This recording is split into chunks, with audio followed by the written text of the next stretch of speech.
चार चीजें, चार इंसान बड़े खतरनाक होते हैं, उनसे बच के रहिएगा। अगर वो ना हो तो उससे बेहतर है आप अकेले ठीक हैं। बुरा दोस्त जो है वो बड़ा खतरनाक होता है, जो मुंह के ऊपर आपका दोस्त हो अंदर से आपका दुश्मन हो, यानी कि नकली दोस्त, उससे बच के रहें। ना हो तो उससे बेहतर है आप अकेले ठीक हैं।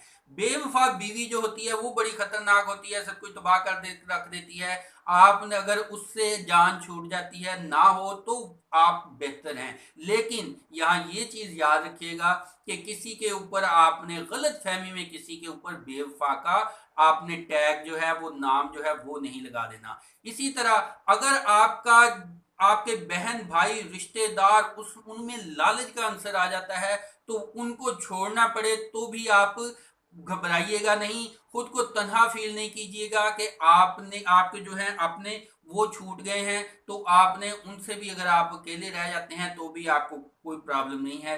इसी तरह बाज़ आपके स्टूडेंट्स या आपके तालब इलम या आप जिनके साथ अच्छा कर रहे होते हैं वो आपके मुखालिफ होते हैं, अंदर से ऊपर से आपके बने होते हैं, आपके साथ मुकाबला करेंगे, आपके साथ आपको नीचा दिखाने की कोशिश करेंगे।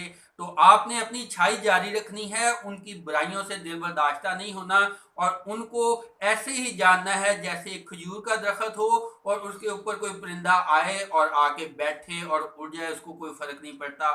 एक दरख्त के ऊपर कोई मच्छर आके बैठे और बैठ के उड़ जाए, उसे कोई फर्क नहीं पड़ता। इन लोगों के हसद से, शर से, बुरी हरकत से आपकी अच्छाई पे बुरा असर नहीं पड़ना चाहिए। यही आपको कामयाबी की तरफ गामजन रखता है और दुखों से बचाता है, पुरस्कून रखता है। Never forget to like share and subscribe. Thank you, wish you are very good.